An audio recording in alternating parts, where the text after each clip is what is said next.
Well, good afternoon, folks. Old Seldom here. We're going to do a little case hardening today. Remember I talked to you about the weak spot on the Harris traps, and that's right there. Let me put this up here a little bit, and so you can see it a little better. Now, case hardening is just the addition of carbon to the outside of the metal. It takes this being a soft.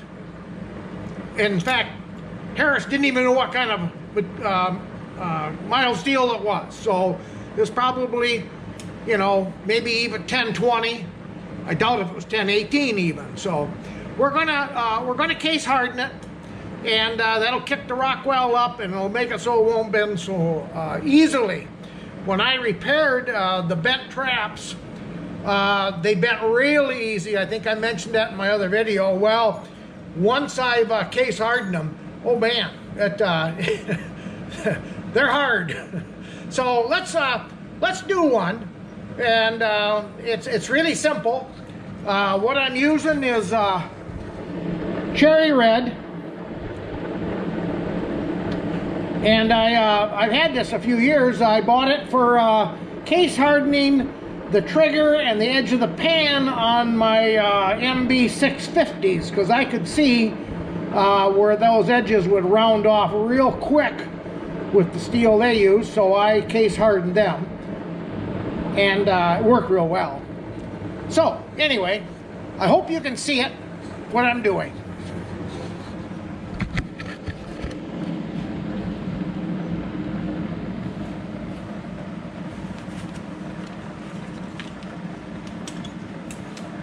So what you do is you heat this up to about 1500 degrees. That'll get you red. And that's what you need for this compound. I got my torch down on the low side, but that's all right. So you heat the part up that needs to be case hardened, like I'm doing right here. And then you stick it right in the compound, just like that. See that? And now the second part of this job is to carbonize it. So you bring it back up to the same temperature. Anybody can do this. This isn't any big deal. You know, and people don't want to put the money into buying the good steel, then you've got to do this. So you heat it back up red again, which is good, and then you quench it.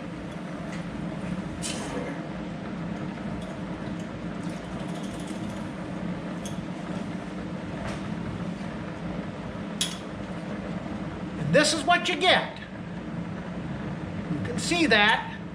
It's really water soluble, and I haven't got my brush right here handy, but irregardless, I just brush it off and it's ready to go. So we'll do the other end.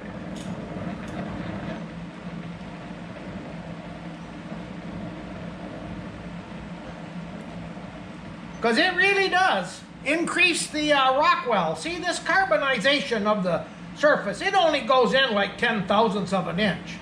But listen, that's all that's necessary to harden something up and stiffen it into the compound.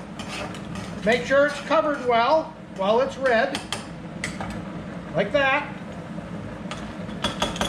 Take it off, heat her back up.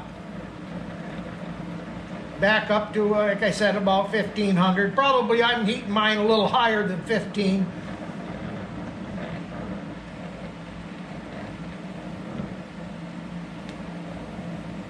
But anybody can do this. This isn't rocket science. In fact, if you go to Rose Mills website, that's R-O-S-E Mills, M-I-L-S, and they got a great video on it.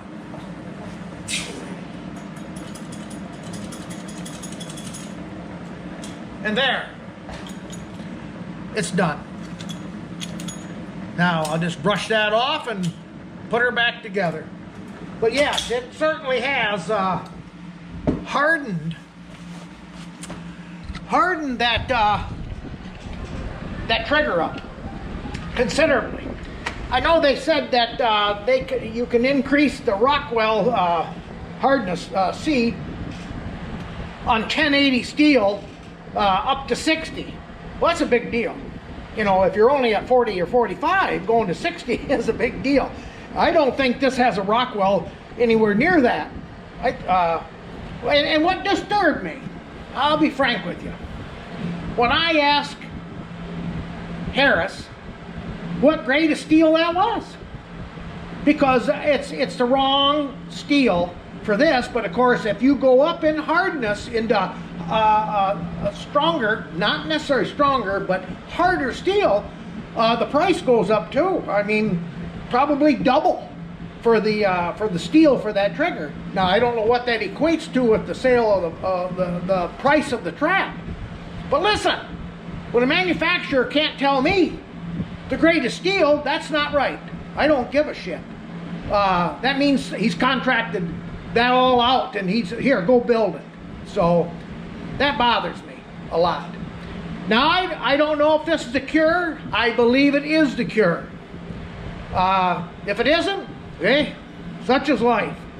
But anyway, since I had to take the traps, the triggers really apart to make sure I was able to straighten them back up, I figured I might just as well case harden every friggin' one of them. And it's not a big deal, as you can see. There's one done right during this video, which was about 6 minutes. So anyway, later everybody, have a great week.